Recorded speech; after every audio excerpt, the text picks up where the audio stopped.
नमस्कार. बीपीएनमध्ये आपलं सर्वांचं स्वागत आहे.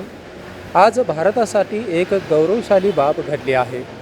भारतरत्न डॉक्टर बाबासाहेब आंबेडकर यांचा पुतळा युनेस्कोच्या मुख्यालयामध्ये बसवण्यात आला आहे. या कामी महाराष्ट्र शासनाने पुढाकार घेतल्याचे समजते आहे. मात्र महाराष्ट्र शासनाकडून सामाजिक न्याय विभागामार्फत दिला जाणारा निधी वेळेवर देण्यात मात्र टाळाटाळ होत आहे. याच पार्श्वभूमीवर आज आपल्यासोबत RPIचे महाराष्ट्र प्रदेश सचिव प्राध्यापक शहाजी कांबळे आपल्यासोबत बोलण्यासाठी आहेत. चला त्यांच्याकडून जाणून घेऊया नेमकी सामाजिक न्याय विभागाची काय परिस्थिती आहे. सर्वप्रथम BPN TVचं मी हार्दिक अभिनंदन करतो. आज संपूर्ण महाराष्ट्रामधल्या आंबेडकरवादी दलित बहुजन समाजाच्या भूमिका मांडण्यासाठी संधी दिल्याबद्दल आभार मानतो. एक अतिशय आनंदाची गोष्ट आहे की आज महामानव विश्वरत्न डॉक्टर बाबासाहेब आंबेडकर यांचा पुतळा युनेस्कोमध्ये उभा केला जात आहे. केंद्र आणि राज्य सरकारच्या संयुक्त विद्यमाने हा पुतळा उभा राहत आहे, त्याबद्दल आम्हाला प्रचंड आनंद आहे. एका बाजूला डॉक्टर बाबासाहेब आंबेडकर यांचा जागतिक लौकिक वाढत आहे आणि दुसऱ्या बाजूला ज्या शाहू फुले आंबेडकरांच्या विचाराच्या वारशाचा दाखला देऊन या महाराष्ट्रामधल्या मागासवर्गीय दलित बहुजन समाजाची जी आर्थिक कोंडी केली जात आहे त्याविषयी प्रचंड चिंता वाटते. आज राष्ट्रीय स्तरावर मागासवर्गीय समाजाने गेल्या 50 वर्षामध्ये जी प्रगती केली होती ती प्रगती शिक्षण आणि अर्थकारण या दोन्ही विषयावर प्रचंड मोठी असल्यानं सांस्कृतिक वारसा जतन करत या समाजाची आगेकूच चालू होती. ही घोडदौड थांबवण्यासाठी मागासवर्गीय आणि बहुजन समाजाला, आदिवासी अल्पसंख्याक समाजाला आर्थिक गोची करून केवळ इव्हेंटप्रिय सरकारनं या समाजाला मागं ठेवण्याचा, पूर्वीच्या ठिकाणी नेऊन पोहोचवण्याचा एक नवा पायंडा पाडलेला आहे असं आपल्याला वाटतं. SC/ST समाजासाठी राज्य शासनाकडून राखीव निधीची तरतूद आहे. मात्र हा निधीच या समाजाला मिळत नाही. त्यामुळे कमालीची नाराजी या समाजाची या सरकारवरती आहे. नेमकी सर काय परिस्थिती आहे? मागासवर्गीय समाजाच्या आर्थिक उन्नतीकरता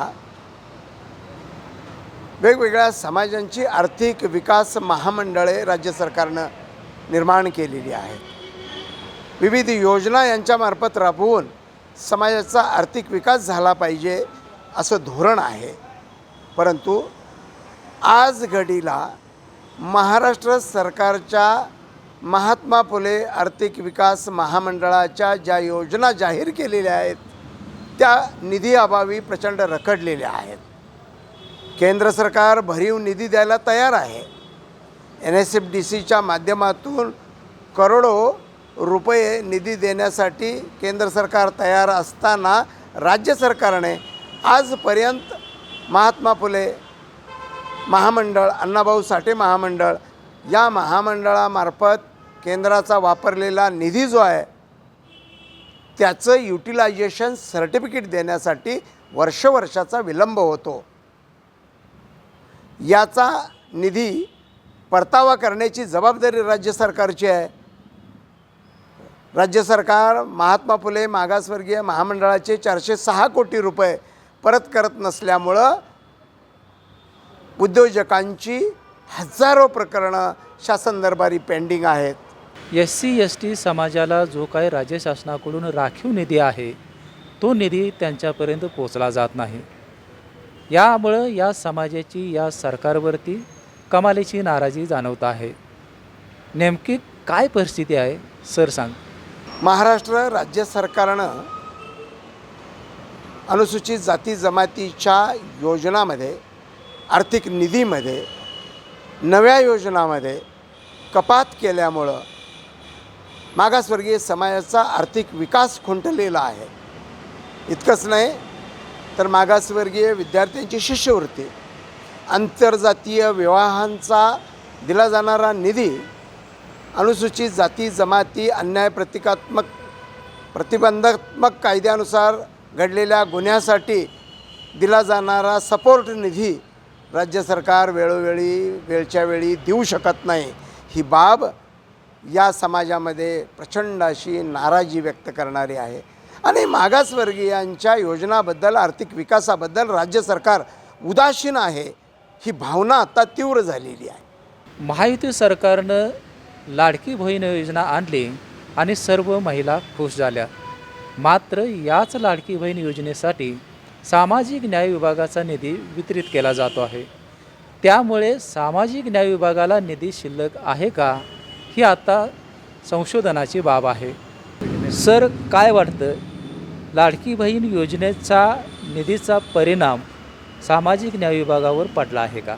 या विधानसभा निवडणुकीच्या अगोदर राज्य सरकारनं लाडकी बहीण योजना जाहीर केली आणि या लाडक्या बहीण योजनेच्या पूर्ततेसाठी सामाजिक न्याय खात्याच्या निधीवर राज्य सरकार आता आपल्या घोषणांची पूर्तता करत आहे. दर महिन्याला 400 ते 500 कोटी रुपये सामाजिक न्याय खात्याच्या निधीतून आणि विकास योजना कपात करून राज्य सरकार लाडक्या बहिणींचा हा हप्ता पूर्तता करण्यासाठी आपलं धोरण राबवत आहे. अतिशय चुकीची गोष्ट आहे. राज्य सरकारनं जर योजना जाहीर केली असेल, लाडक्या बहिणींचा खऱ्या अर्थानं सन्मान करायचा असेल, तर तो मागासवर्गीयांचा निधी कपात करणं ही बाब चुकीची आहे. आणि त्यामुळं मागासवर्गीय अनुसूचित जाती जमातीच्या समाजाचा निधी कापल्यामुळं राज्यभरातल्या मागासवर्गीयांच्यामध्ये प्रचंड नाराजी निर्माण झालेली आहे. या योजनांकरता राज्य सरकारनं निधी कापण्यात येऊ नये ही भूमिका आज समाजाची आहे. काँग्रेस सरकारच्या काळामध्ये मागासवर्गीय समाजातील उद्योजकांना प्रोत्साहन देण्यासाठी औद्योगिक संस्थांसाठी भरीव निधीची तरतूद करण्यात आली होती. मात्र सध्या त्यांची अतिशय वाईट परिस्थिती आहे. नव्या संस्थांची नोंदणी होत नाही, तर जुन्या संस्थांचा निधी पेंडिंग ठेवण्यात आलेला आहे. नेमक्या किती संस्था आहेत हे प्राध्यापक शहाजी कांबळे यांच्याकडून जाणून घेऊया.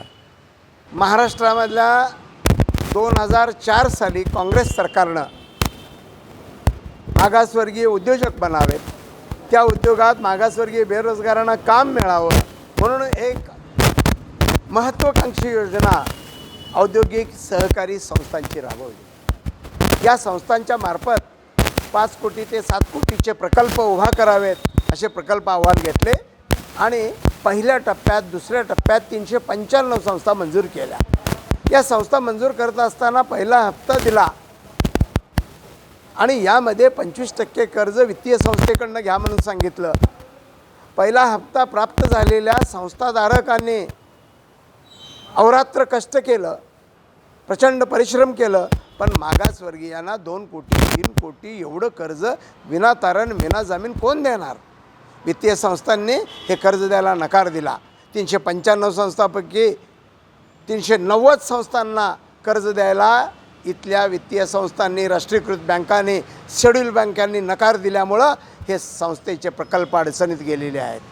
राज्य सरकारनं स्वतःहून या 25% रक्कमेची तरतूद करायला हवी होती आणि निधी कपात करून नव्हे तर एक रकमी जर दिला असता तर हे प्रकल्प उभा राहिले असते. 395 संस्था उभा राहिल्या असत्या. त्यामार्फत हजारो बेरोजगार मागासवर्गीय युवकांना काम मिळालं असतं. एक आदर्श योजना महाराष्ट्राची देशभर गेली असती. परंतु राज्य सरकारनं योजना आणली पुढं आणि कित्येक संस्था चालकांना आत्महत्या कराव्या लागल्या. काही जण दवाखान्यात अपंग म्हणून पडलेले आहेत. अनेक जण जेलमध्ये गेले.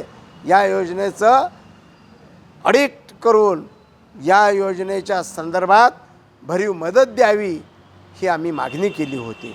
ज्याचं काठी रद्द करा म्हणालो, पण